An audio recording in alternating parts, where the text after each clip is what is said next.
Comenzamos. Shabbat Shalom, mis hermanos, el Eterno le bendiga en este Yom de Shabbat. Bueno, hoy estamos reunidos, mis hermanos, para el último estudio de este Sefer de Josué, el libro de Josué, desde el capítulo 21:40 vamos a empezar a leer, pero bueno, quiero felicitarlos por este logro que hemos tenido en conjunto, ¿no? La verdad que no es fácil poder estar reunidos y mucho menos por esta plataforma, ¿no? Y como hablábamos antes, dejamos nuestras actividades de lado y nos enfocamos en lo que es el estudio. Así que este estudio, bueno, muy lindo, a mi modo de ver, ahí vemos que en la vez anterior habíamos hablado de las ciudades de refugio. Estas ciudades estaban separadas entre sí, dice la Escritura, y estaban en lugares estratégicos donde los levitas, que no tenían porción o heredad de tierra, en ese entonces, se le asigna ciudades dentro de los territorios de cada una de las tribus. Y había varias tribus que compartían este territorio. Habíamos hablado un poco de lo que son las ciudades de refugios, también traerlas, digamos, de alguna manera a nuestra vida, ¿no? Y hacer algunas similitudes por allí también, para tener en cuenta, para aprender y para edificarnos uno a otro. Así como cada estudio, cada uno de ustedes tiene una aportación, un modo de ver, una perspectiva diferente que nos enriquece de alguna manera. Así que, bueno, muy agradecido por el Eterno, por este espacio, por este medio, y a cada uno de ustedes, hermano, que Él pone también esa intención, ¿no? Él pone también esa inquietud de querer saber más y conocerle más a Él. Así que este libro forma parte de lo que es el Tanaj, o forma parte de lo que es el compendio de libros inspirados por el Eterno. Hay un Midrash que dice que el Eterno habló en 3 idiomas, esto es como dato.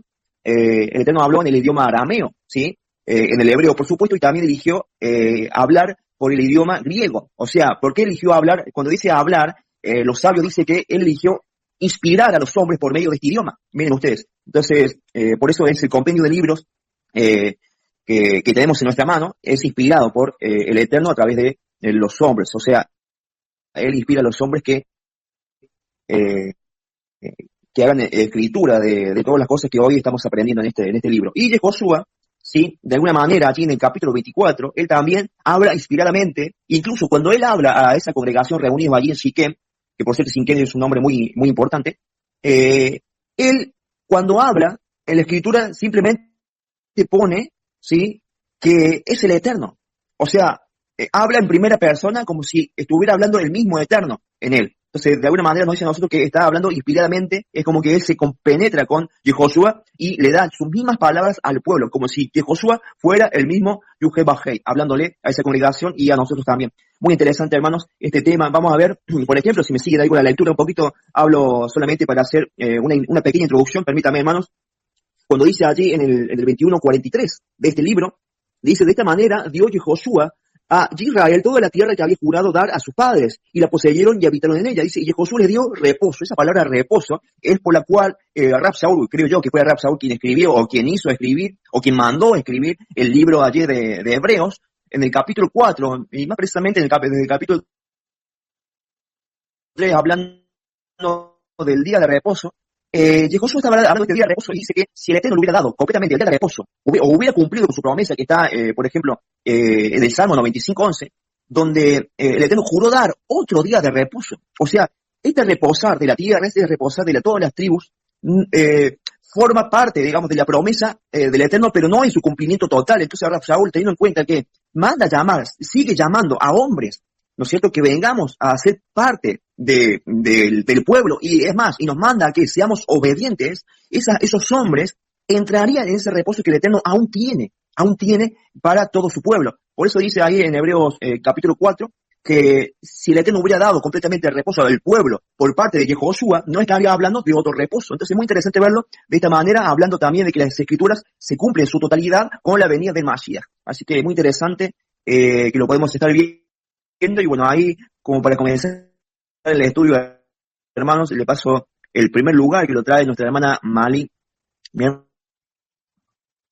Bueno, como decía que me toca el primer estudio, en la participación en este Shabbat, ¿no? Bueno, antes de entrar al estudio, una corta oración. Amado Padre de la Gloria, Altísimo Rey, nos ponemos en tus manos, sabiduría e inteligencia, Padre mío, cada uno de nosotros, Padre, para que se esté guiándonos de principio a fin en este estudio de tu palabra, ya por culminar en este libro de Yehoshua, Padre mío, y solo tú nos guiarás, Padre, para seguir con mucho ánimo, mucho amor hacia ti en el estudio de tu Dabar, de tu palabra, porque es importante para nuestras vidas. Entonces te damos en el nombre de Yahshua Mashiach. Amén y amén. En el libro de Yehoshua, capítulo 21, versículo 41, dice, y todas las ciudades de los levitas en medio de la posesión de los hijos de Israel fueron 48 ciudades con sus ejidos. Y estas ciudades estaban apartadas de una de la otra, cada cual con sus ejidos alrededor de ella. Así fue con todas estas ciudades. De esta manera dio Yahweh a Israel toda la tierra que había jurado a sus padres, y la poseyeron y habitaron en ella. Y Yahweh les dio reposo alrededor conforme a todo lo que había jurado a sus padres, y ninguno de todos sus enemigos pudo hacer frente, porque Yahweh entregó en sus manos a todos sus enemigos. No faltó palabra de todas las buenas promesas que Yahweh había hecho en la casa de Israel. Todo se cumplió. Entonces Josué llamó a los rubenitas y a los gaditas y a la tribu media de Manasés y les dijo, vosotros habéis guardado todo lo que Moisés, siervo de Yahweh, os mandó, y habéis obedecido a mi voz en todo lo que os ha mandado. No habéis dejado a vuestros hermanos en este largo tiempo hasta el día de hoy, sino que habéis cuidado de guardar los mandamientos de Yahweh. Ahora pues, que Yahweh vuestro Elohim ha dado reposo a vuestros hermanos, como lo había prometido, volved, regresad a vuestras tiendas, a la tierra de vuestras posesiones que Moshe, siervo de Yahweh, os dio al otro lado de Jordán. Solamente que con diligencia cuidéis de cumplir el mandamiento y la ley de Moshe, siervo de Yahweh. Os ordeno que améis a Yahweh y améis en todos sus caminos, que guardéis sus mandamientos y sigas a él, y le sirváis de todo vuestro corazón y de toda vuestra alma. Bendeciéndole Josué, los despidió y fueron a sus tiendas. Bueno, podemos ver aquí en este estudio de la palabra, ¿no? En Yehoshua, capítulo 21, 25, versículo 41 dice, en su totalidad a los levitas se les entregaron 48 ciudades con sus pastizales o ejidos dentro del territorio israelita. Bueno, vamos a dar un pequeño resumen, ¿no? De lo que habla aquí de lo que ya hemos estudiado, ¿no? Sino para recordatorio de uno, dice, los levitas simbolizan embajadores de Yahshua. Los levitas, el campamento de 12 tribus, habitaron allí como estrategia porque ellos tenían que vivir alrededor del tabernáculo. Los levitas fueron una tribu muy respetada y diferenciada en Israel por el sacerdocio que ellos hacían. Dice, los levitas tuvieron 48 ciudades, dice, con campos de pastoreo llenos de ganado y animales, aunque no eran campos muy espaciosos. Dice que se extendía 400 metros alrededor de la ciudad, estas ciudades.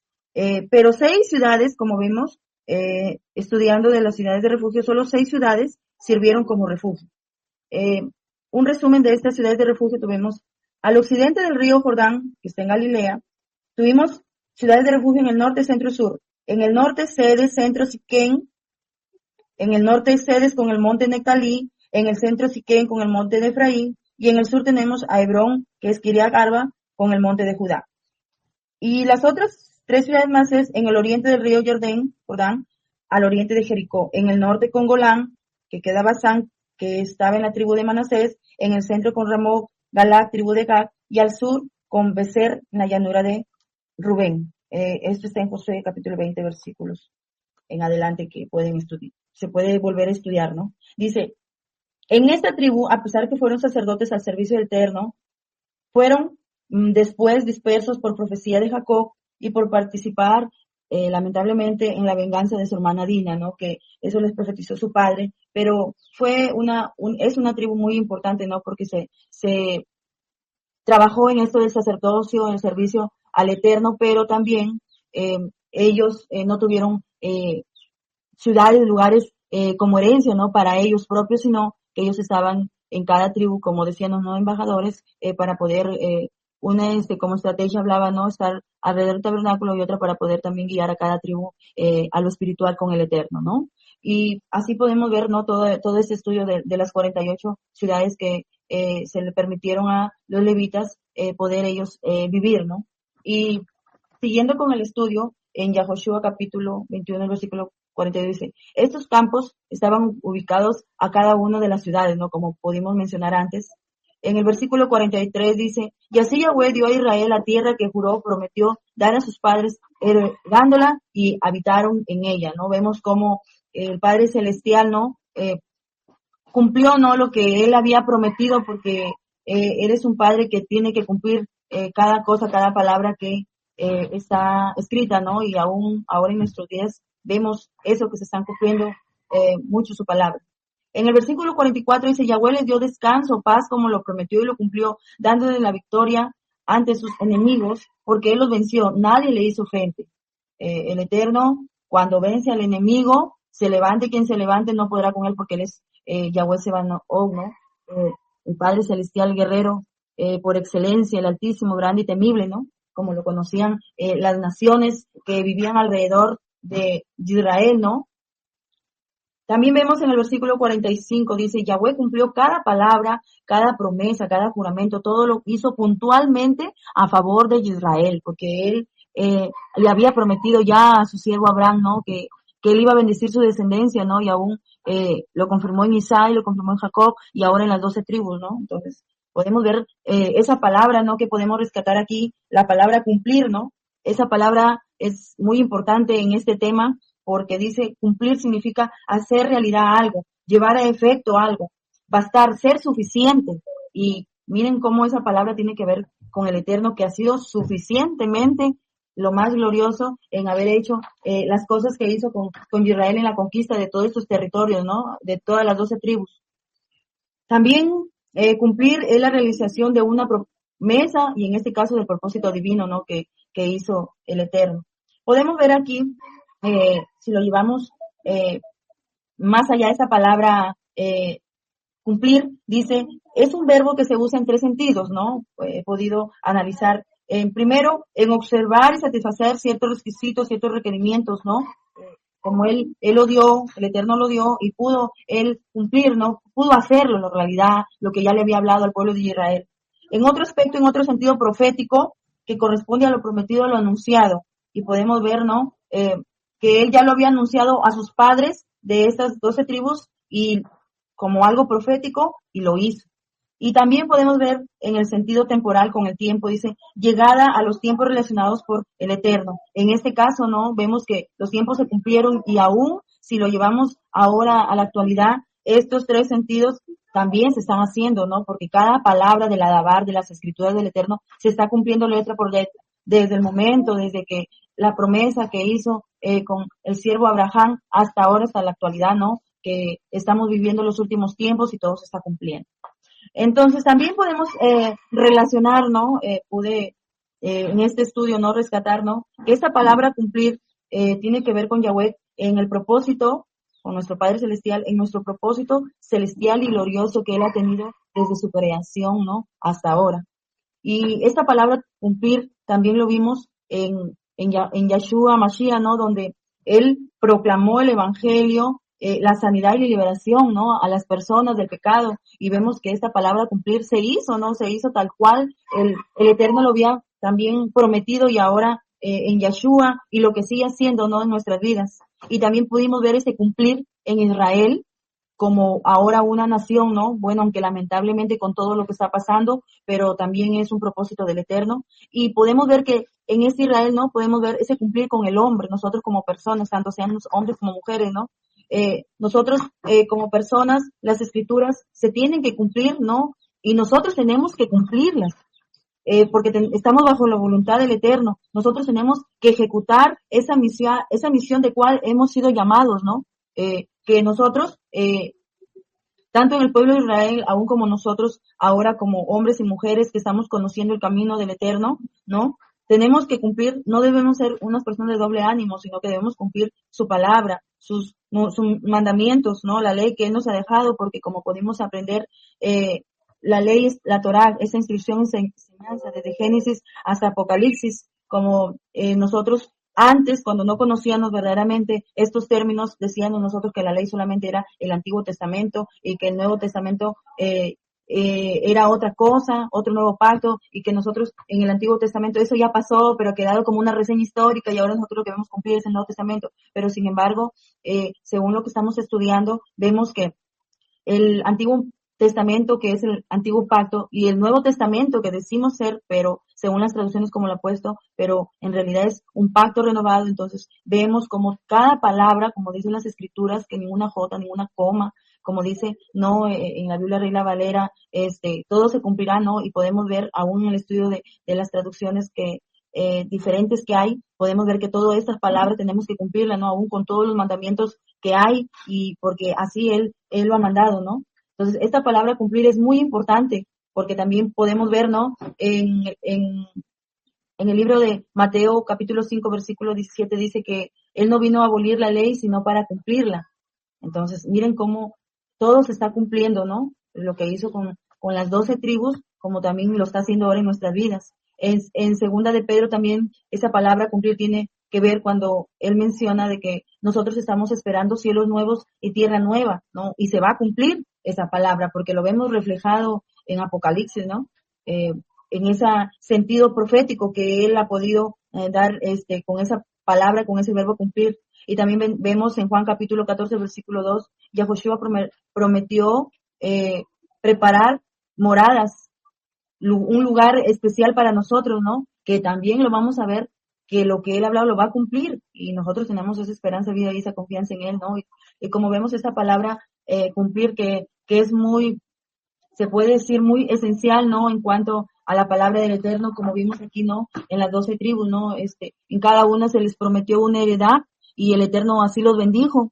Y también como también los levitas, a pesar de que ellos no iban a tener herencia, también vemos como el Eterno no los desamparó, no, sino que lo hizo todo él perfecto, todo estratégico.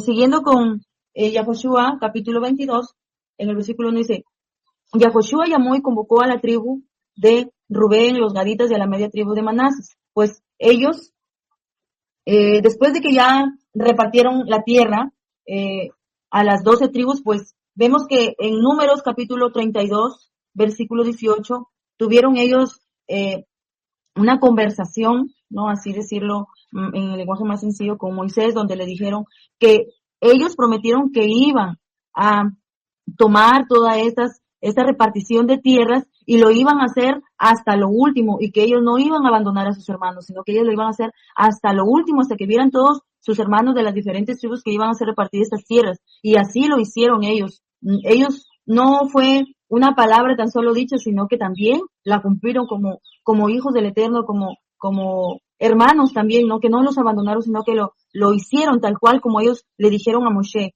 Entonces, podemos seguir viendo en el estudio que en el versículo 2 dice, del capítulo 22, Josué les dice, Yahoshua, ustedes obedecieron, hicieron, guardaron lo que Moshe, siervo de Yahweh, mandó, y la orden que les di. O sea, la palabra que les dio Moshe, tanto como Josué, ellos estuvieron ahí, no abandonaron, ellos obedecieron, y eso es muy importante también nosotros en nuestra vida espiritual con la obediencia.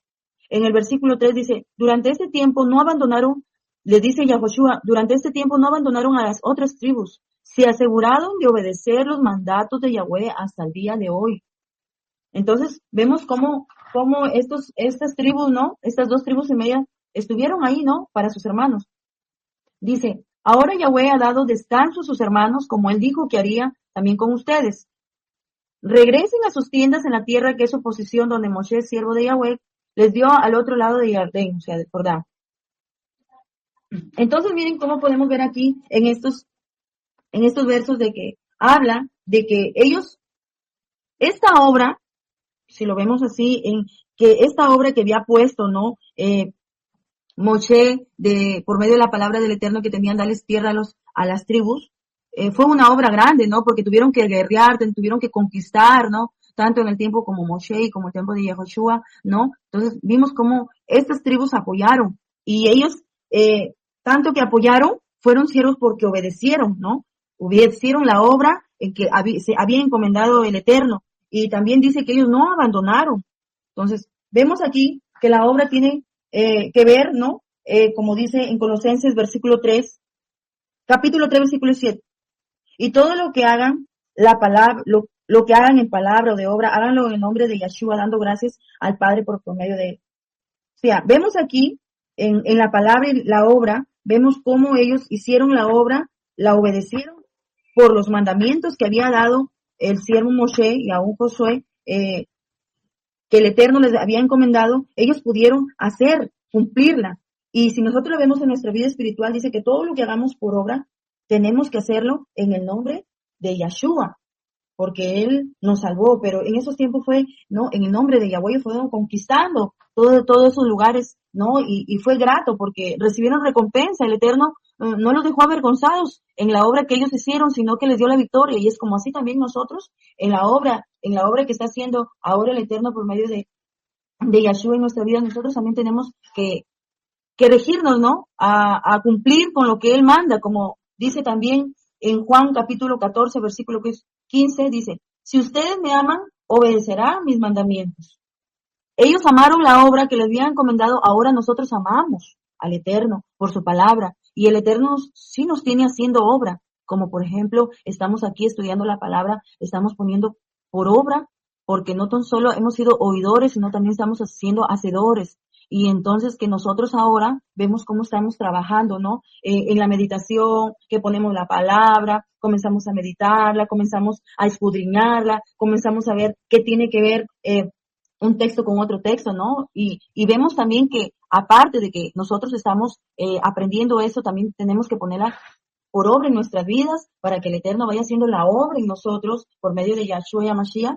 Tenemos que nosotros limpiarnos de todo eso, ¿no? ¿Por qué? Porque tenemos que prepararnos, porque así como Israel le repartieron esa heredad, a nosotros no mes, en un tiempo venidero también se nos va a dar una heredad, ¿no? Que es la eternidad con el Eterno, ¿no? Que vamos a compartir esa eternidad con Él tan gloriosa y tan buena, ¿no? Como Él lo ha prometido y que estamos en la plena confianza de que Él lo va a cumplir. Entonces, la obra también tiene que ver con la fe, porque si no tuviéramos fe, no tuviéramos ese emuná, ¿cómo es que el Eterno puede cumplir también la obra en nosotros? Si no hemos tenido fe en Él, si no hemos tenido la fe en Yeshua, a Mashiach, que Él nos ha salvado del pecado y que no tenemos esa fe que un día vamos a recibir grande recompensa porque nos estamos privando de muchas cosas. Es como por decir, ¿no? Estos siervos se dedicaron a la conquista de esas tierras, ¿no? O sea, no vieron lo que pasaba alrededor, sino que ellos tenían un objetivo, ¿no? De pelear, de luchar para que se pueda tener esa herencia. Así también nosotros tenemos que pelear y luchar para recibir esa herencia. Hemos visto que hemos estado enrolados en todo esto de estas fiestas que se han hecho, ¿no? A nivel mundial, pero grande será nuestra recompensa de habernos apartado de ello, ¿no? De no haber, se puede decir, ido en contra de los mandatos del Eterno, ¿no? Sino que estamos cumpliendo y tratando con la ayuda de Él, porque sin la ayuda de Él no hubiese sido posible. Igualito, Yahweh, si Él no les hubiese ayudado y si Él no hubiese estado con ellos, porque ellos obedecieron, entonces no se hubiese dado todo esto, ¿no? Entonces, ¿cómo vemos nosotros esa palabra, ¿no? De que ellos obedecieron y que también no abandonaron a sus hermanos, ¿no? Muchas veces vemos aquí, ¿no? Que Rubén, los gaditas, ¿no? Que de la tribu de Gad y la media tribu de Manases, ellos estuvieron, se puede decir, ayudando, apoyando al resto de sus hermanos en estas heredades, ¿no? Para poderlas obtener, ¿no? Pero también nosotros tenemos que ver esto a nuestra vida espiritual en cuanto a nuestros hermanos, ¿no? Que somos nosotros, tal vez, de los que estamos aquí en este grupo estudiando cada sábado, ¿no? El estudio de la palabra y vemos aquí que hay unos que asisten, como hay otros no, pero estamos ahí, ¿no? En constante ánimo, ¿no? Hermano, ¿y cómo estás? Y hermano, un saludo, o interno, ¿no? Escribiendo el hermano, y ¿qué pasó? Ya no te vemos, y por ahí no, la explicación, no, hermano, ya, entonces nos sentimos contentos, saber informarnos qué pasó con nuestro hermano, ¿no? Y cuando están bien, gloria al Eterno, y cuando están mal, pues también orando por ellos, ¿no? Para que los fortalezca y los ayude a avanzar en este camino, ¿no? Porque no podemos ver que un hermano se desanime, un hermano flaquee, y decir, hacemos caso omiso, ¿no? Bueno, algo está pasando, pero no nos damos un tiempito, y hermano, ¿qué pasamos? ¿Cómo estamos? ¿No? Y cuando ya vemos por ahí una noticia nos alegramos, ya está bien el hermano, porque hay diferentes situaciones en esta vida, ¿no? Tanto enfermedad, la vida espiritual, la vida física, ¿no? La economía, hay un sinnúmero de cosas que están pasando en estos tiempos, ¿no? Pero ahí estamos para animarnos, para no abandonarnos, sino para cobijarnos, ¿no? Entre todos, con una palabra, aunque estemos tan lejos, ¿no? En diferentes lugares, ¿no? Que tal vez no nos conocemos en persona, pero nos hemos conectado aquí y estamos, se puede decir, compartiendo, ¿no? Aunque sea algo de la palabra y sabemos que estamos ahí, ¿no? Y no nos abandonamos siempre con ese ánimo, ¿no? Y cuando vemos que también un hermano flaquea, decirle, sigue adelante, ánimo, no te quedes, y ponerle la palabra, mira, el Eterno dice sí, que tal vez está pasando por algo, que se siente una pequeña cosa, mira, que no ves tú que lo dice la palabra, que como las tribus de Israel, aunque era un pequeño pueblo, pero que mira cómo el Eterno lo hizo grande, porque mira todo lo que pasó, prácticamente un libro entero en lo que vemos en lo que le llamamos la Biblia, ¿no? Y que nosotros le llamamos la Torá. En estas instrucciones vemos cómo desde principio a fin el Eterno viene siendo con esta nación, ¿no? De Israel. Entonces, como también así vemos en nuestra vida diaria, ¿no? Que nosotros tenemos que avanzar, que tenemos que seguir, que no tenemos que flaquear, que tal vez a veces nos desinflamos, como decía alguien, me decía, no te desinfles como el globo, tienes que mantener inflada. Y bueno, nosotros no nos tenemos que mantener en esa presencia, ¿no? Con el Ruach HaKodesh, ¿no? Del Espíritu Santo, que es nuestro amado Padre Celestial, ¿no? Que está con nosotros y que Él nos va a ayudar en este camino. Así como ayudó al pueblo de Israel, también nos ayuda, ¿no? Desde que lo hemos conocido y que lo hemos aceptado a nuestro Mashiach como Salvador de nuestros pecados, ¿no? Como podíamos compartir en el estudio pasado, ¿no? Que fuimos como homicidas, pero que ahora ya, por causa de Mashiach, ya se nos condonó esa deuda, eso que estábamos haciendo mal, ¿no? Y que ahora somos salvos y que solamente, tenemos que seguir adelante, ¿verdad? Entonces, cómo vemos que la palabra es tan linda, ¿no? De enseñarnos, ¿no? De tanto de nuestros hermanos de las tribus como ahora, ¿no? En nuestra vida diaria. También vemos en Yahushua capítulo 22, versículo 4. Ahora Yahweh ha dado descanso a sus hermanos, como él dijo que haréis ustedes. Regresen a sus tiendas en la tierra que es posesión donde Moshe, siervo de Yahweh, les ha dado al otro lado del Jardín. Y en el versículo 5 dice, les hizo obedecer las misbah y la Torah, que Moshe, siervo de Yahweh, les mando a seguir sus caminos y a guardar las misbah son los mandamientos. Aférrense a él, a servirle de todo corazón. Y en el versículo 6 dice, bendiciéndolos, Josué los despidió y se fueron a sus tiendas.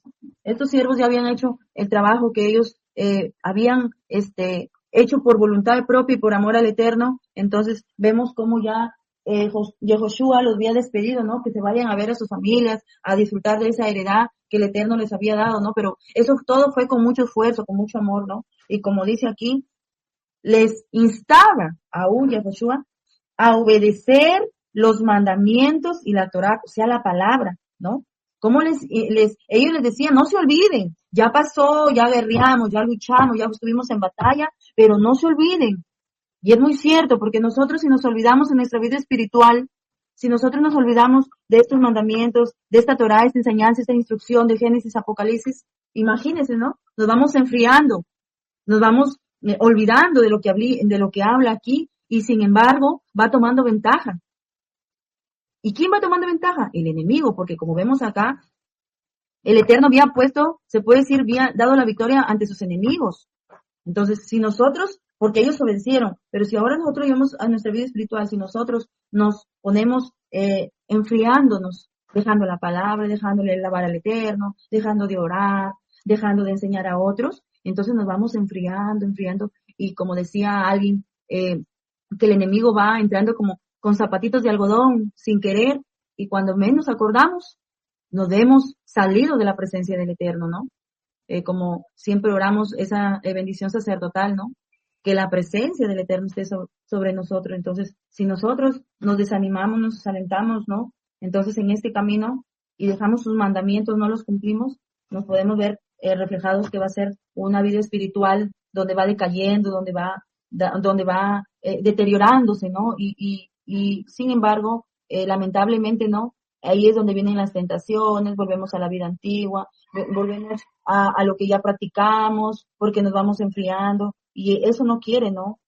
Eso no quiere el Eterno. Él lo que quiere es que nosotros sigamos, ¿no? Porque esta vida en Yahshua es mucha ganancia, ¿no? Como dice Filipenses capítulo 1, versículo 21 dice, porque para mí vivir en Yahshua y el morir es ganancia. Y vemos que si nosotros, ahora que estamos vivos, estamos estudiando esta palabra, y si un día pereceremos, tanto la vida como la muerte para nosotros es ganancia. ¿Por qué? Porque vamos a tener una gran herencia con el Eterno, ¿no? Allá en eternidad, aún desde ahora ya también vemos reflejados que cuando uno camina, ¿no? Con el Eterno, vemos la misericordia y la grandeza del Eterno, ¿no? Que cuando no hay economía, el Eterno nos bendice. Que cuando estamos enfermos y oramos y suplicamos y clamamos, vemos que esas súplicas Él las está recogiendo, y que Él, tarde que temprano, hace la obra en nosotros con esa sanidad, tanto espiritual como física, ¿no? Porque muchas veces tenemos una dolencia, visitamos a los médicos y no encontramos qué es lo que tenemos, pero nosotros que ya estamos estudiando esta palabra, podemos ver que es algo espiritual y comenzamos a clamar y a orar y el Eterno nos sana. Entonces, como vemos, así como las tribus de Israel, que también les dice que les dio descanso después de que habían logrado tres herencias, también nosotros un día alcanzaremos ese descanso con Él, ¿no? Por las bendiciones que ahora estamos teniendo y por las bendiciones que tendremos en la eternidad con el Padre, ¿no? Y que como dice, venir a mí todos los que estáis trabajados y descansados, cansados, que yo los haré descansar. Entonces, cuando nos sentamos también abrumados por las cosas que pasan, solamente tenemos que ir, doblar nuestras rodillas, leer la palabra del Eterno, que hay una palabra ahí que nos hablará y una oración que Él nos escuchará para que nosotros nos vayamos fortalecidos y sigamos adelante, siempre obedeciéndole a Él, porque Él tiene un gran amor incomparable que nos ha ayudado y nos ha fortalecido para seguir adelante. Y no desmayemos, aún venga lo que venga, pase lo que pase, en el mundo entero, nosotros veamos la gloria del Eterno. Amén, hermanos.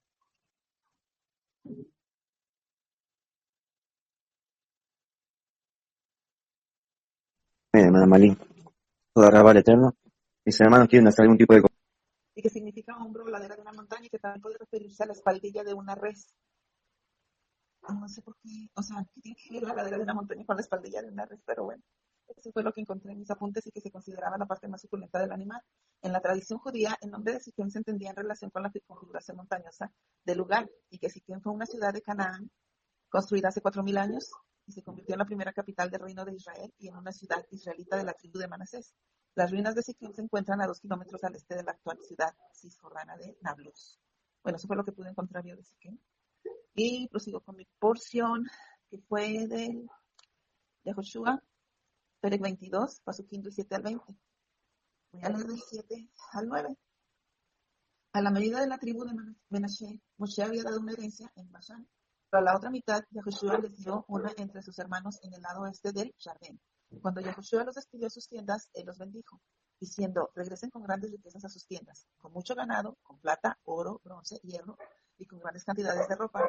Compartan el botín de sus enemigos con sus hermanos. Así que los hijos de Reuben, los hijos de Gad y la media tribu de Menashe regresaron. Ellos dejaron a los hijos de Israel en Shiloh, en la tierra de Canaán, para ir a la tierra de Gilead, a la tierra que habrían de poseer y que ya de hecho poseían conforme a la orden de Yahweh, por medio de Moshe. Ay, pensé que no se me estaba escuchando. Perdón.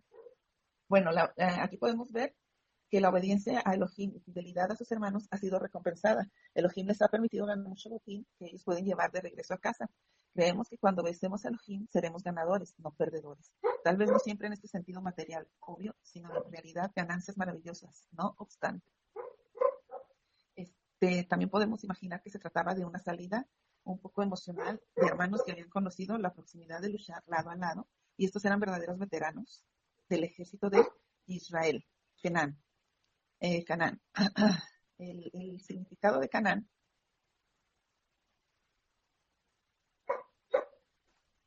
Está algo bajito, hermana. Ok, ¿ahí me escuchan? Ahí, perfecto. Permítame tantito.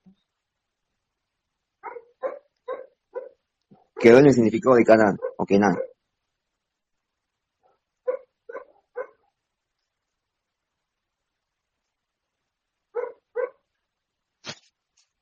Ok. El significado de Canaán que pude encontrar por aquí es Canaán, y tiene varios significados. Deriva de la palabra Kena, que significa ser derribado por una carga pesada. Por extensión significa humilde o sometido. También puede significar comerciante. En la Biblia hebrea, Canaán era el hijo de Cam y nieto de Noé, quien fundó la tribu cananea. En los relatos bíblicos, los cananeos eran los archienemigos de los primeros israelitas. Canaán también era el nombre de una antigua región y civilización de Asia Occidental, situada entre el mar Mediterráneo y el río Jordán. En la actualidad, la región corresponde a Israel, Palestina, Jordania, Siria y Líbano. Voy a leer ahora del Perec 22.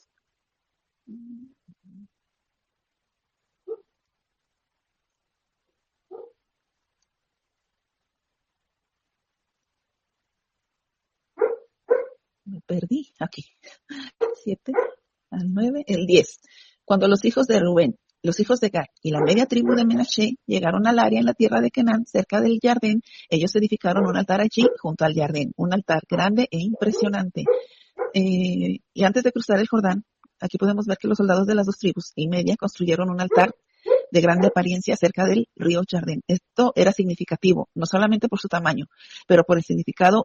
Un altar era un lugar de sacrificio y tanto los israelitas y los paganos tenían altares que usaban para sacrificar.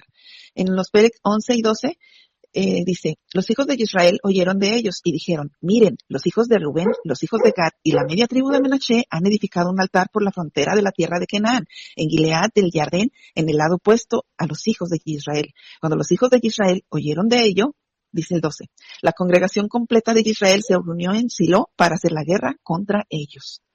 Bueno, cuando las noticias llegan al resto de Israel, no hay discusión, hay una simple reacción. Ellos se reunieron para hacer guerra contra sus propios hermanos que construyeron este altar. Dese cuenta que Josué y Joshua no necesitan reunirlos, ellos se unen en un acuerdo, fue una reacción automática. ¿Por qué hacen esto? Porque temían que este altar fuera una señal de lealtad hasta los dioses paganos de la región. Su prontitud para pelear esta batalla muestra gran valor para confrontar en nombre de la verdad y santidad de Elohim, la kedushá de Elohim. Este era un cuerpo sano, capaz de purgarse a sí mismo de venenos. Sus acciones posteriores muestran que no están felices con esta acción, ni la harán precipitadamente, pero la harán. Entonces, aquí podemos ver cómo en todo se une el pueblo de Israel cuando no están de acuerdo en algo. Y vemos en Josué, Pérez 22, del 13 al 15. Voy a leer. Los hijos de Israel enviaron a Pinjas, el hijo de Eleazar, el cogen a la tierra de Gilead, a los hijos de Reubén, a los hijos de Gad y a la media tribu de Menashe. Con él estaban 10 jefes, en jefe de los clanes ancestrales por cada una de las tribus de Israel. Cada uno era cabeza de su clan ancestral de entre los miles de Israel. Ellos vinieron a los hijos de Reubén, a los hijos de Gad y a la media tribu de Menashe en la tierra de Gilead y hablaron con ellos. Y aquí vemos a Fineas, Pinjas, como lo queramos nombrar. El nombre de Fineas o Fineas es un nombre que significa el honor debido al siervo de Elohim o la intercesión de Moshe. Fineas fue un sacerdote, un cohen, que acompañó a los israelitas durante el éxodo. Era nieto del primer sumo sacerdote Aarón, hijo del segundo sumo sacerdote Eleazar y sobrino nieto de Moshe. En la Biblia se dice que Fineas alejó el enojo de Elohim de los israelitas porque demostró el mismo celo que dio entre ellos. ¿Dónde me quedé, hermanos? Ya me perdí. Para Fineas, cualquier cosa era mejor que ver estas tribus andar en rebelión contra Elohim. Si había cosa inmunda en su tierra, él los invitó a venir y vivir con las tribus al oeste del Jardín. Esta fue una invitación hecha a un gran costo. Hubiera significado la necesidad de un área de terreno más pequeño para las tribus del oeste. Pero eso no importó, porque ellos estaban dispuestos a sacrificar para ver a sus hermanos libres de este pecado. A muchos de nosotros nos falta disposición. ¿Ok, hermanos? Le decimos a personas que paren de pecar, pero no estamos dispuestos a ayudarles si nos cuesta algo.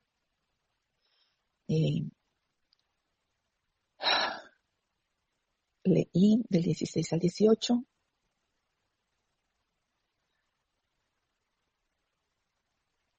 Ok, voy a leer del 16 al 18, ¿ok? En el mismo Pere, que es el 22 de Yahushua. Oigan lo que la congregación completa de Yahweh está diciendo, que es esta traición que ustedes han cometido contra el Elohim de Israel, volviéndose hoy de seguir a Yahweh, en que se han edificado un altar y así rebelándose hoy contra el Eterno. ¿No es la culpa incurrida por peor suficiente para nosotros? ¿No nos hemos limpiado de ella hasta este día, aunque una plaga vino sobre la congregación del Eterno? ¿Es esto por lo que se han vuelto hoy de seguir a Yahweh? Si ustedes se rebelan contra él, hoy él estará enfurecido mañana con toda la congregación de Israel. Vemos aquí claramente pues que ellos pensaron que el altar en el jardín representaba un lugar rival de sacrificio y exaltación. Entonces, para competir con el Mishkan de Elohim, que estaba actualmente en Silo, Elohim ordenó claramente que había un lugar, había un lugar para sacrificios y holocaustos para Israel.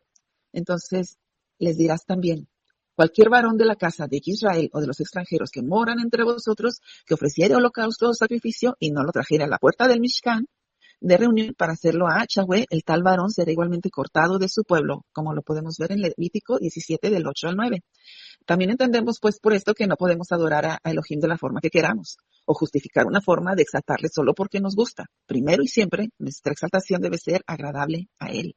Y debemos exaltarle en un raj de verdad, como dice Juan 4:24. Que ya no había bastante maldad. Entonces, Fineas recuerda a las tribus de que Israel ha sido castigado por rebelión contra Elohim en el pasado, usando la rebelión en Peor como ejemplo. Los hombres de Israel tuvieron 6 mujeres moabitas y ellos se entregaron a la adoración a los dioses moabitas. Como juicio, Elohim envió una plaga que mató 24,000 personas. Entonces, en este incidente, hermano, sería especialmente significativo para Fineas porque él fue uno de los que detuvo la plaga haciendo una dramática aparición para justicia en medio del pecado asqueroso, aberrante a los ojos del Eterno. Entonces, Fineas también sabía que el pecado de esas tribus se reflejaría en toda la nación. Él sabía que nadie peca sobre sí mismo. Vemos también en Josué 19, Yahoshua dice el Pasuk 19, si la tierra que han tomado posesión de ella está inmunda, entonces crucen de regreso a la tierra que pertenece a Yahweh, donde el Mishkan de Yahweh está localizado, y tomen posesión entre nosotros, pero no se rebelen contra Yahweh y no se rebelen contra nosotros, edificando un altar, otro que el altar de Yahweh, nuestro Elohim. En Yahoshua 22, Perek 22, Pasuk 20 dice, no cometió Acán, el hijo de Seraj, un pecado referente a las costas apartadas para destrucción, y la ira de Elohim cayó sobre toda la congregación de Israel. Él no fue el único que murió por este crimen. Aquí se recuerda el pecado de Acán, y su efecto en todo Israel. Esto se hace para mostrar que el pecado de unos pocos puede traer el juicio de Elohim sobre toda la comunidad. Esto nos hace recordar que los grandes pecados cometidos anteriormente deberían comprometerse a estar en guardia contra los inicios del pecado. Por el camino del pecado es cuesta abajo. Todos estamos preocupados para reprender a nuestro prójimo, para exhortar a nuestro prójimo, para cuando lo hace mal, pero para que no participemos de su pecado, leamos el 19 y 17. Creo que, se me perdió bueno, ahorita lo busco. La oferta hacen que sean bienvenidos a venir a la tierra donde estaba el Mishkan de Yahweh y establecerse allí. Estaba en el rock de los verdaderos hijos de Israel. Entonces, este varón llamado Acán, hijo de Carmí, nieto de Sabdi y bisnieto de Será, tomó varias cosas de las que estaban consagradas a la destrucción, con lo cual todos los israelitas resultaban culpables ante el Odón de haber tomado lo que él había ordenado destruir. Acán, el nombre de Acán es perturbador. Acán es un israelita de la tribu de Judá que comete un pecado al quedarse con cosas consagradas a la destrucción. Este pecado, como lo describe Yahoshua 7, se queda con un manto precioso, 200 ciclos de plata y un lingote de oro. El Eterno se encoleriza y les dice a los israelitas que no podrán vencer a sus enemigos hasta que no eliminen el consagrado. Josué, Yahoshua hace que Israel se presente por tribus, clanes, familias e individuos y mediante sorteo se señala a este varón, Acán.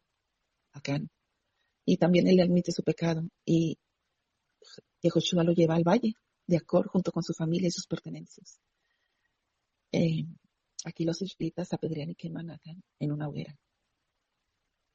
Y no solo a él, a toda su familia y descendencia. Y en el lugar donde se llevó a cabo el juicio de Acán se llama el Valle de Acor, que significa Valle de la Angustia o desastre. Bueno, tremendo. Tremendo lo que podía pasar en aquel entonces por el pecado de un solo hombre. Y pues a seguir exhortándonos. Y cuando vemos a un hermano afligido, que está en la misma guía, necesita fe a cualquiera de nosotros, que nosotros veamos que estamos en un error, hacernoslo saber. A mí me gusta mucho cuando exhorta a la hermanita Cele, me habla al privado y me dice hermanita. Así no, hermanita. Entonces, yo le agradezco mucho porque ella es clara, ¿no? Ella es clara.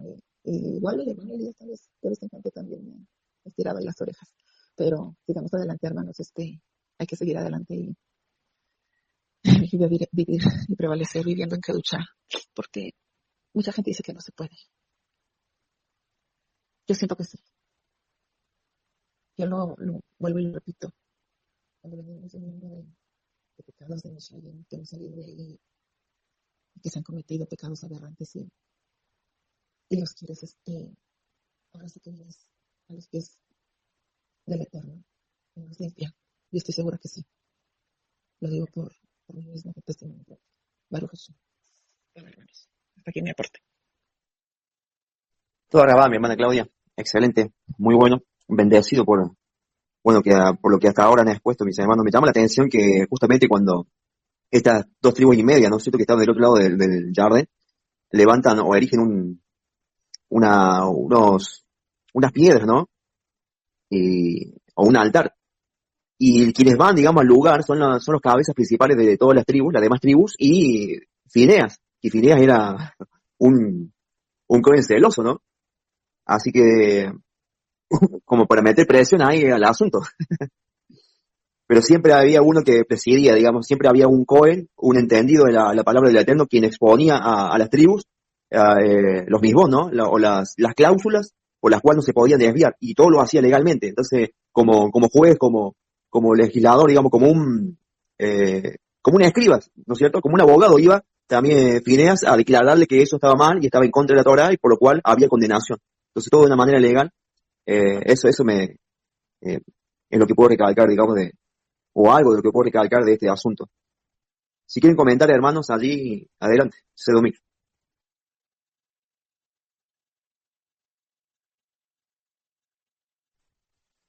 Bueno, para no perder más el tiempo, vamos a continuar ahí con el hermano Edward. Si está preparado, mi hermano Edward, el micro es suyo, mi hermano. Shalom. Vamos entonces a estar continuando aquí con la lectura. Voy a hacer la lectura primero, desde el 21 al 34, dice así. Entonces la gente de Rubén, de Gad y de la media tribu de Manasés le respondieron a esos líderes, cabeza de los clanes de Israel. Bueno, ya nosotros vimos aquí en el contexto que era lo que la hermana leyó, en parte, de que ellos habían llegado aquí a reunirse con los líderes de la tribu de Rubén, de Gad y la media tribu de Manasés por este asunto de un altar que levantaron. Entonces, el 22 dice, el Señor, el poderoso es Dios. El Señor, el poderoso es Dios. Él conoce la verdad, y que Israel también la sepa. Nosotros no construimos el altar por traición o en rebeldía contra el Señor. Si fuera así, no nos perdonen la vida ni un día más. Entonces, aquí nosotros vemos que estas tribus están reafirmando que no habían hecho este altar con forma de... Aquí había una malinterpretación de un hecho, el cual ellos pensaron que estaban levantando al regresar de la guerra, de la conquista. Ellos al regresar levantaron un altar. Entonces se enteraron las otras tribus y enviaron representantes, ¿verdad?, para ver. Pero aquí estamos viendo cómo estos líderes confirman en su fe que el Señor es el Señor Todopoderoso, y les dice, Él conoce la verdad y que Israel también la sepa. ¿Por qué? Porque ellos estaban muy claros en lo que estaban haciendo. O sea, no tenían ninguna duda de que el Señor era su Señor y que no tenían nada que esconder a los demás. Entonces el 23 dice, si en verdad construimos un altar para nosotros, para apartarnos del Señor, o para presentar ofrendas quemadas, ofrendas de grano u ofrenda de paz, que el Señor mismo nos castigue. La verdad es que construimos este altar porque tenemos miedo de que en el futuro sus descendientes les digan a los de nosotros que ¿qué derecho tienen ustedes de adorar al Señor Dios de Israel? O sea, ellos están de regreso, pero ya están pensando en el futuro, están pensando en las siguientes generaciones. Entonces este conflicto me recuerda mucho a uno que vamos a tocar más adelante, ¿se acuerdan? La mujer samaritana en el pozo, que ella le dice al Señor, unos adoran aquí, otros dicen que es en Jerusalén. Pero entonces tenían este conflicto de generaciones, que no se juntaban los judíos con los samaritanos, ¿verdad? Pero tenían este conflicto de cuál era el verdadero lugar de adoración. Ya sabemos lo que le dice el Mesías.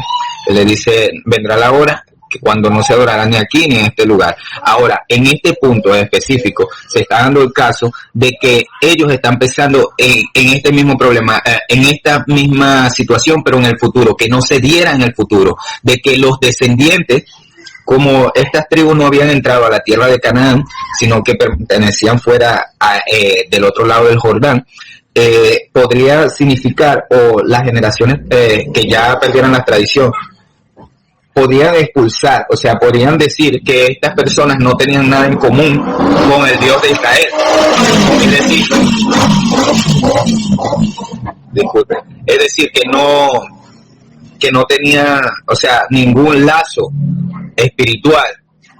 Entonces ellos estaban cuidando esto. Por esa razón hacen este altar, no para usarlo, sino como monumento. Entonces, dice el 25, el Señor ha puesto el río Jordán como una barrera entre nuestra gente, y ustedes, gente de Rubén y de Gad, ustedes no tienen derecho a afirmar que pertenecen al Señor. Así los descendientes de ustedes podrían impedirles a los nuestros que adoraran al Señor.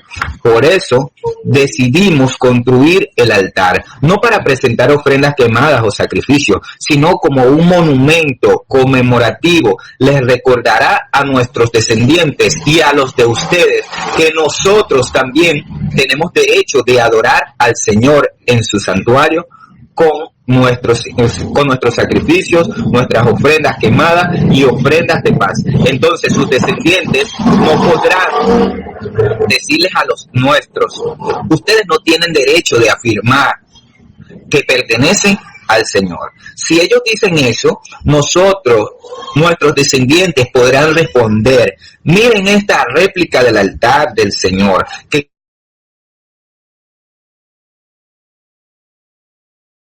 recordarnos, es para recordarnos la relación que ambos tenemos con el Señor. Lejos esté de nosotros rebelarnos contra el Señor o apartarnos de Él al construir nuestro propio altar para representar sacrificios, ofrendas quemadas o ofrendas de grano. Únicamente el altar del Señor nuestro Dios, que está delante del tabernáculo, puede usarse para ese propósito. Cuando el sacerdote Fines y los líderes de la comunidad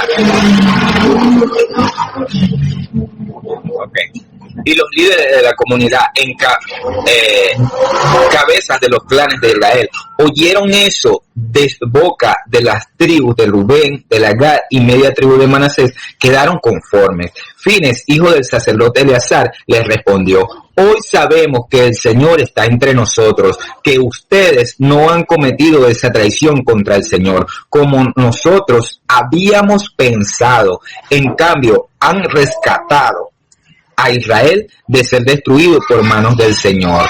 Después, Fines, esto lo dijo refiriéndose a que si en las futuras generaciones esto no se hubiera hecho de antemano, quizás el Señor hubiera destruido a las mismas tribus por causa de que se hubieran olvidado de Él, pero ellos están pensando en las futuras generaciones que se levantaran con su identidad muy arraigada. Entonces, después Fines, hijo del sacerdote Eleazar, y los otros líderes dejaron a la tribu de Rubén y a la tribu de Gad en Galaad y regresaron a la tierra de Canaán para contarles a los israelitas lo que había sucedido. Entonces todos los israelitas quedaron conformes y alabaron al Dios y no hablaron más de hacer guerra contra Rubén y Gad. La gente de Rubén y de Gad le puso al altar el nombre del testigo, porque dijeron, es un testigo entre nosotros y ellos, de que el Señor es también nuestro Dios. Entonces, ¿qué nosotros podemos ver aquí? Aquí podemos ver la conexión espiritual que trasciende lo físico y une lo terrenal con lo celestial. Entonces nosotros, ¿por qué? Por el altar. Siempre nosotros tenemos que evaluar que el altar significa la presencia de Dios, ¿verdad? La presencia divina de Dios, su chiquina, y entonces ellos están levantando un altar, no simplemente para sacrificar, esa no era la intención, sino para recordar que el Señor era su Dios, ¿verdad? Entonces, es una conexión espiritual y trasciende lo físico, une lo terrenal con lo celestial. Nosotros tenemos que saber entonces que en la tradición hebrea los altares no son solo una estructura física, sino que representa el punto de intercesión entre lo humano y lo divino. Entonces, nosotros en la palabra testigo, que es ellos lo llamaron es decir, testigo, puede interpretarse como una declaración de que Dios es uno, uniendo a las tribus divididas físicamente por el Jordán en una sola identidad espiritual. Entonces, esto es lo que de antemano se está previendo, que a pesar de que el Jordán los dividía, ellos tenían la misma identidad.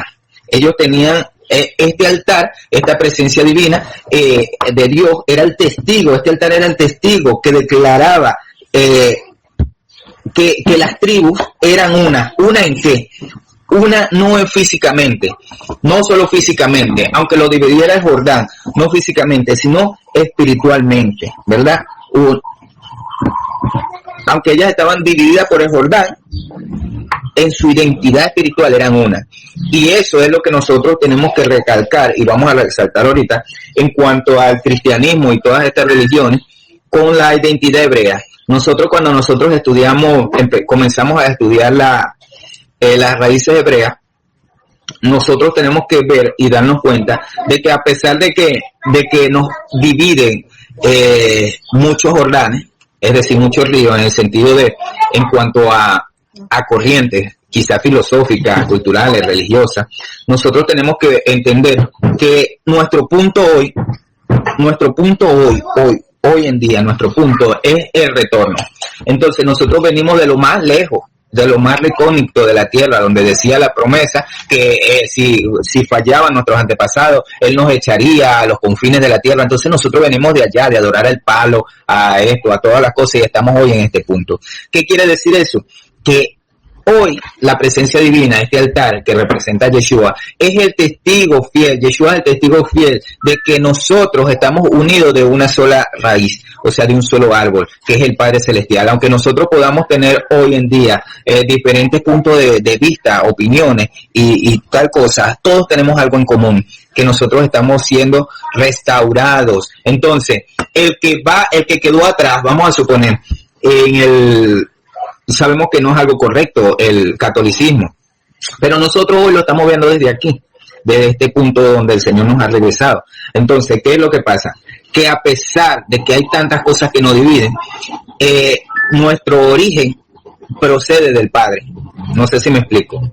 Y esta gente, porque estamos hablando de personas, no de religión, a pesar de que estén envueltas allí, esta persona viene, el Señor abre sus ojos como nosotros y los trae hacia ¿dónde? A cruzar el Jordán, para hacernos uno en nuestra identidad espiritual. Asimismo con el evangélico, porque el evangélico es parte del proceso de restauración de todas las cosas. Primero, no sé qué tantas religiones han existido, las que nosotros en Occidente conocemos son el catolicismo, el evangélico y sus distintas denominaciones. Pero todas estas cosas, todo esto lo que ha sucedido en todas estas religiones o puntos de vista diferentes, son parte de la restauración de todas las cosas. Nosotros venimos como en una corriente que nos atrapa y nos hace venir y desembocar en nuestros orígenes. Y este precisamente era el objetivo de este altar, hacer memoria. Por eso es que nosotros podemos encontrar un hecho histórico irrelevante en el puente en el pozo de la Samaritana, donde se dice, donde Yeshua le dice, no es aquí, ni es en Jerusalén. Vendrá el momento en donde todos adorarán al Padre en espíritu y en verdad. Porque el altar no se producirá en un lugar físico, sino en el corazón de todo creyente. Porque para eso vino el Ruach HaKodesh, para morar en nosotros, para que su presencia divina estuviera en nuestros corazones y allí nosotros pudiéramos adorar en espíritu y en verdad. Entonces, ya nos damos cuenta de que esto que lo dividía y esto que hoy en día nos divide no son bases suficientes como para nosotros querer descartar a cualquier tipo de persona, porque el que sabe todas las cosas, como ellos mismos testificaron, el que sabe la verdad, el único que conoce los corazones y escudriña los corazones es el Padre. Y ellos dijeron, si nosotros estamos mintiendo, elimínenos, mátenos, destruyanos, que no quede ni uno solo, pero el Padre conoce la verdad. Entonces nosotros no tenemos la autoridad para nosotros poder descartar a nadie, porque al final de los tiempos habrá mucha sorpresa, ¿verdad? Entonces, seguimos para no hacer esto largo. Entonces, nosotros vemos el Jordán como separación y conexión, en el sentido de que el río Jordán representa un velo, ¿verdad? Cuando nosotros, ¿qué es lo que representa el río Jordán? Un velo o frontera espiritual. Eso es lo que realmente, algo que nos separa. Recordemos que el primer hebreo fue Abraham. ¿Por qué? ¿Y por qué le pusieron hebreo? Porque cruzó el Jordán. Entonces lo llamaban hebreo. Entonces, el que cruza el Jordán es parte del hebreo, es parte de, ¿cómo decirle? Está cruzando de muerte a vida, ¿verdad? Eso es pero esto es lo que representa el río Jordán, un velo. Entonces, nosotros tenemos que tomar en cuenta que una de las primeras tribus que perdieron su identidad fueron estas tribus, las que estaban fuera de Canaán. Ellas fueron las primeras que fueron llevadas al exilio y perdieron su identidad. Entonces, eso aconteció por esto mismo, porque no estaban del lado de Canaán, sino que había algo que lo impedía. Entonces, estas fueron las primeras que perdieron su identidad. Es decir, que este método que ellos implementaron no fue suficiente por ese tiempo para guardar su identidad. Quizá fue una generación, 2 generaciones, no sé cuántas generaciones pasaron. Al final, ellas se mezclaron y perdieron su identidad más rápido que las otras, porque estas no estaban del lado del Jordán. Entonces, tuvieron un velo. Es decir, entonces, en muchas tradiciones hebreas, los ríos son vistos como símbolo de separación entre estados de existencia. Es lo que estamos hablando. Entonces, aquí en el Jordán podría representar la separación entre lo visible o lo invisible. Eso lo estoy diciendo por cuanto nosotros cuando aceptamos a Yeshua, nosotros cruzamos y nos convertimos, tomamos nuestra identidad. Yeshua nos devuelve nuestra identidad. Cuando nosotros miramos la presencia divina, miramos ese altar, recordamos ese altar, Yeshua, cuando partimos el pan, cuando partimos el vino, este altar, nosotros estamos recordando nuestra identidad. Pues la volvemos a nuestra identidad. Entonces, nos hace ver que nosotros no pertenecemos a un reino visible, sino a un invisible. Entonces, el mundo material, si nosotros vemos el mundo material, las tribus en el este, las que están en el este, entonces, alejadas del tabernáculo, y el mundo espiritual, las tribus en Canaán, cerca del tabernáculo. Esa es la que podemos ver, ¿verdad? Que las que estaban del otro lado estaban alejadas estaban como representadas en el mundo, porque estaban alejadas del tabernáculo. Entonces, ya hablamos de esto, que el altar sirve como un puente que asegura que, aunque las tribus del este parecen estar separadas, su conexión con lo divino no se pierde. Esto tiene paralelo como el concepto de la presencia divina, ¿verdad? Cómo puede habitar en múltiples lugares al mismo tiempo. Y de esto es lo que se trata, que nosotros hoy podamos entender, porque de esto se trata el cristianismo. Cuando nosotros entendimos lo del cristianismo, que estábamos en el cristianismo, que el Señor pasó a morar en nuestros corazones. Y desde nuestros corazones, de lo más profundo de nuestras intenciones, de nuestro corazón, nosotros podemos estar unidos con Él. No precisamente tiene que ser un altar. Pero este altar que hicieron simboliza esto, la conexión que ellos tenían con la presencia de Dios. Asimismo nosotros tenemos la conexión con nuestro Padre Celestial a través de Yeshua. Entonces,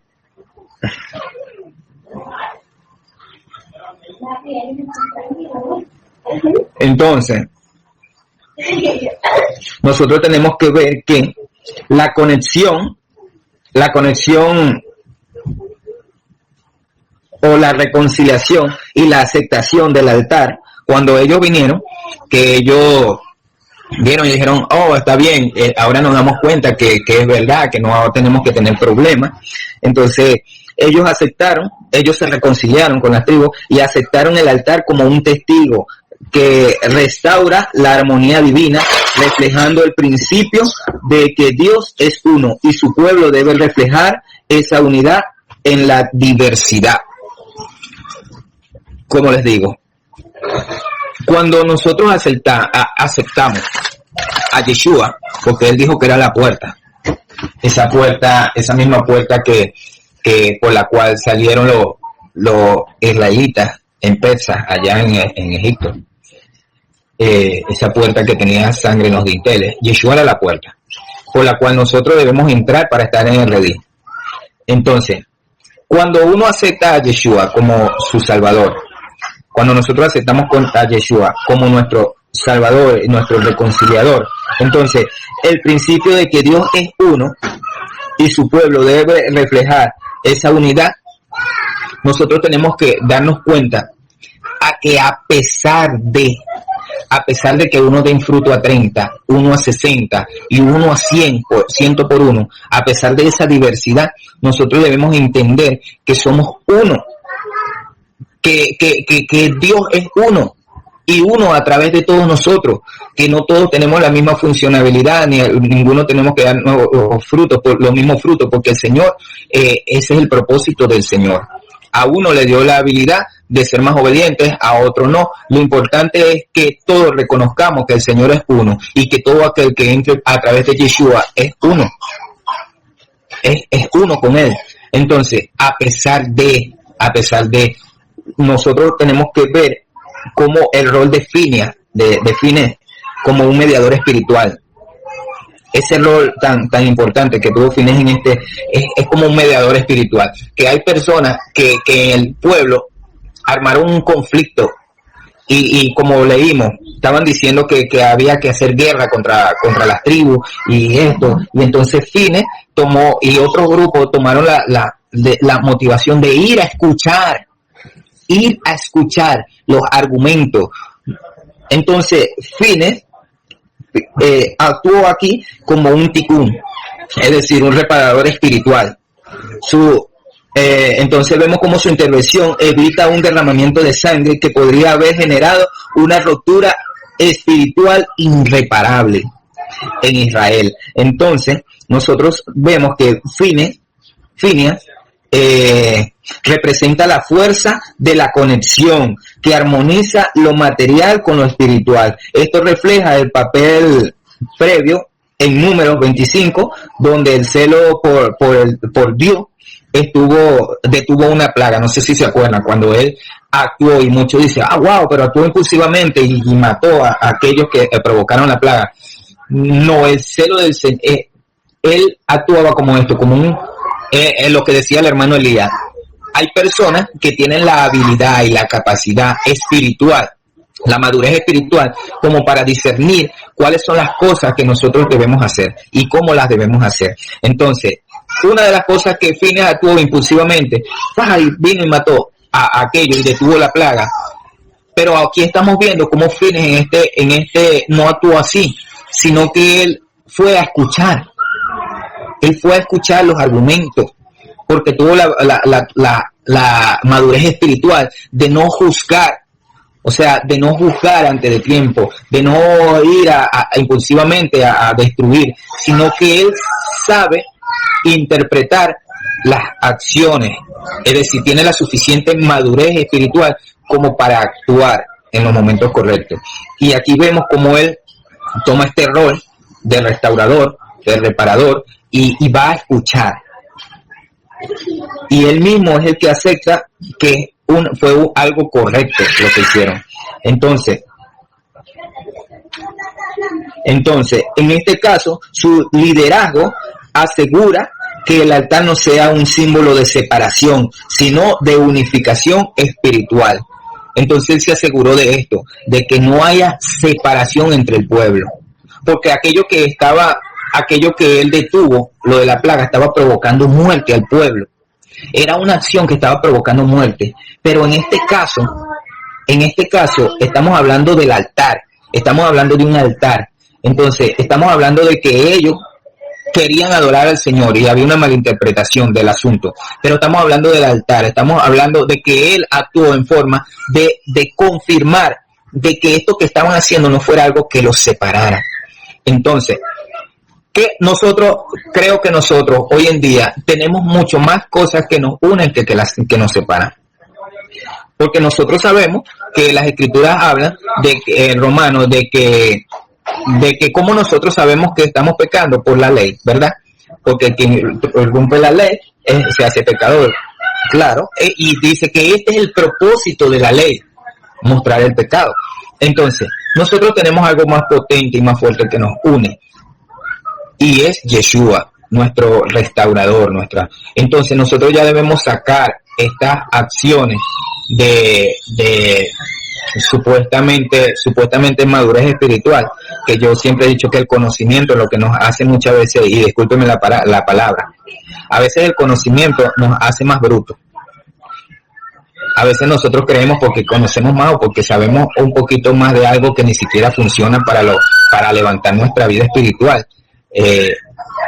Creemos que sabemos más que los demás y lo que nos hacemos es más bruto en nuestra manera de actuar. Juzgamos sin saber cuál es el propósito de Dios según el conocimiento que tenemos, y pensamos que el Señor vino a condenar el mundo, y al contrario, el Señor no vino a condenar ni al mundo, ni a los cristianos, ni a los evangélicos, ni a los católicos, ni a nada. El Señor vino a unificarnos en Él, para que seamos uno, así como el Padre, uno en Él.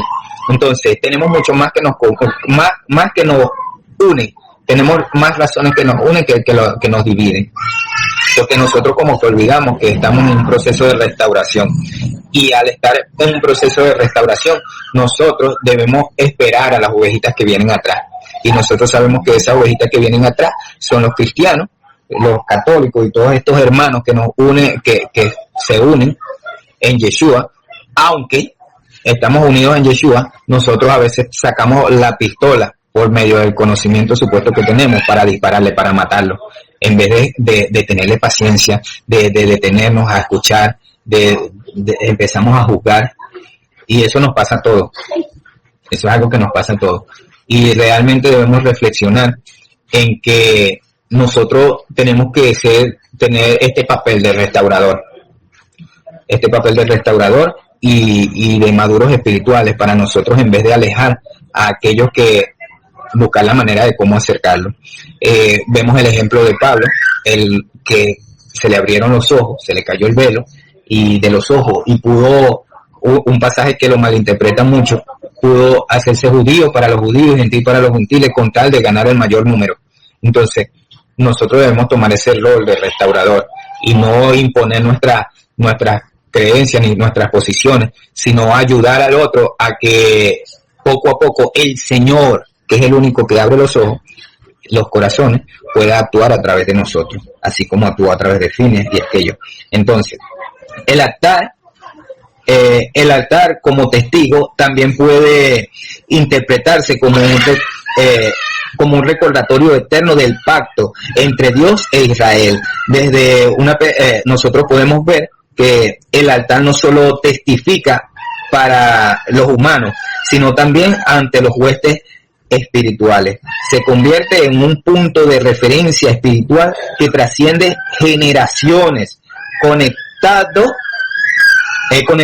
a las almas de los israelitas con su propósito divino. Y esto fue lo que pasó a nosotros.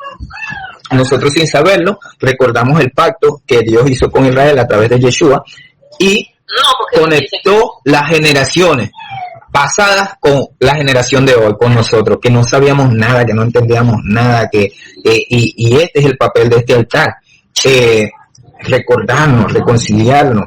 Este es el papel de Yeshua, de ayudarnos a recordar nuestra identidad. Y eso no es a nosotros, eso es a todos. Nosotros somos simplemente un granito de arena entre tanta multitud.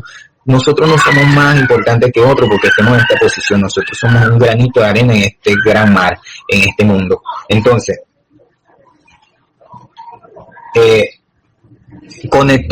nos conecta a los israelitas esparcidos por todo el mundo con nuestra identidad divina, ¿verdad?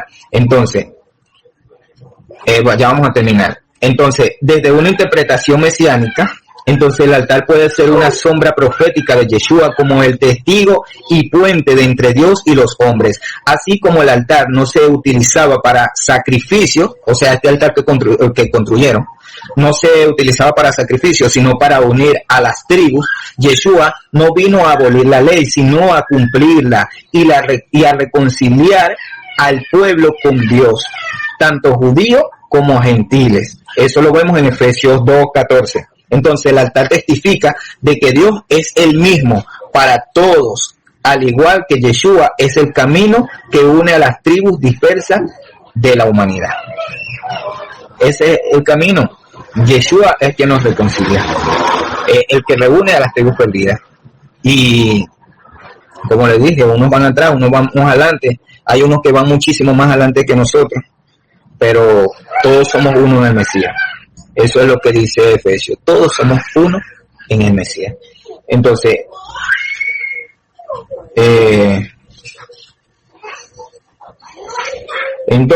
esto nos recuerda que nos invita a contemplar la unidad espiritual que trasciende las divisiones físicas y culturales.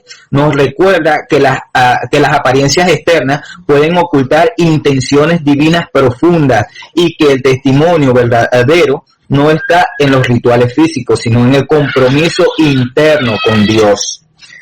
Que esta es la moraleja de todo en sí, de todo esto, ¿verdad? Que la unidad espiritual trasciende las divisiones físicas. Y eso es lo que yo quiero como que resaltar hoy, que dejemos ya nosotros de estarnos inventando jordanes que nos separan a través de las religiones. Y que todos somos uno en el Mesías, y que el propósito divino, o sea, las intenciones divinas son más profundas de que lo que nosotros no podemos imaginar o ver físicamente. Entonces nosotros, si alcanzamos esa madurez espiritual, nosotros podemos entender que no vamos a simplificar la vida, entendiendo que el Señor tiene el control de todo. Y que todo lo que pase, dice la misma escritura, que el destructor lo creó Dios para el día malo. Es decir, que todas las cosas que suceden en este mundo, todos tienen un propósito, e incluso las mismas religiones. Nosotros las vemos como mal, pero ellas en su profundo espiritual tienen una función que nosotros quizás desconocemos. Entonces, lo que importa es el compromiso interno con Dios. El altar nos enseña que toda creación puede ser un reflejo del Eterno si se utiliza para su propósito. Lo voy a dejar aquí.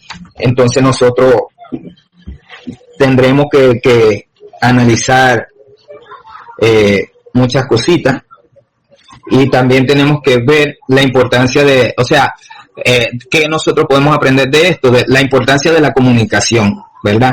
Entonces este pasaje nos resalta de la comunicación. Esto es un principio espiritual que nosotros debemos entender como seres maduros realmente.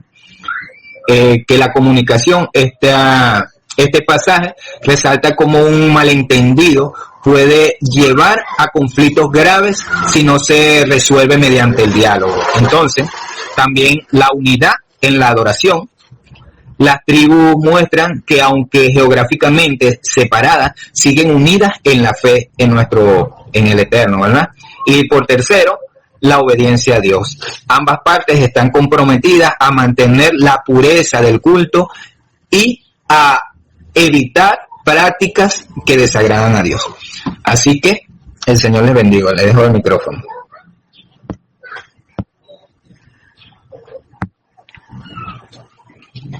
Amén, amén, hermano Edward, bastante claro, muy claro, muy contundente el mensaje, la reflexión y la exhortación también que recibimos. Allí lo que quisiera recalcar también dentro de todas las cosas que dijo, y muy importantes por cierto, es que justamente el altar ahora somos nosotros, ¿no? Digan ustedes que esto va a quedar grabado para después porque es muy interesante todo lo que dijo el hermano Edward con respecto al altar, ¿no es cierto?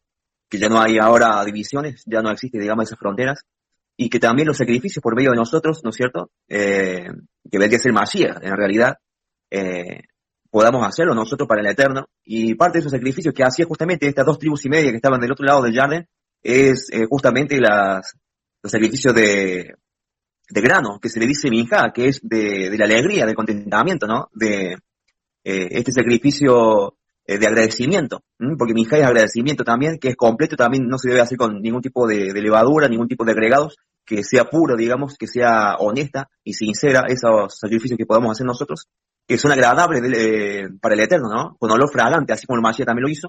Y también otro sacrificio que quería recalcar es el de Shalamín o de Shalom, ¿no? Para estar en Shalom con el Eterno. Eso lo podemos realizar nosotros, aparte de los otros 5 sacrificios que había, y vamos a anotarlo en Vallicra también. Y Rab Saúl también nos dice que nosotros somos esos sacrificios vivos, agradables al Eterno, en el cual es nuestro culto de todos los días, o hablar intelectualmente, ¿no? Razonar.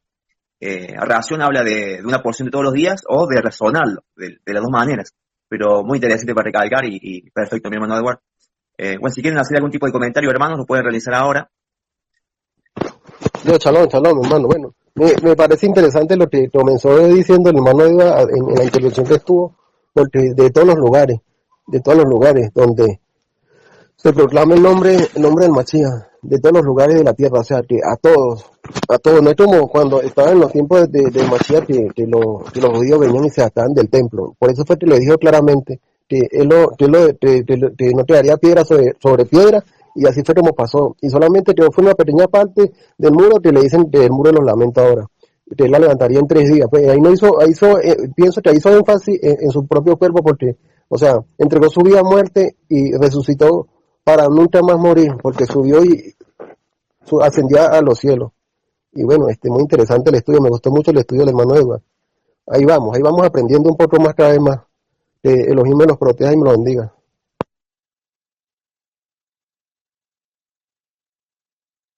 Excelente. Bueno, hermanos, vamos a continuar, darle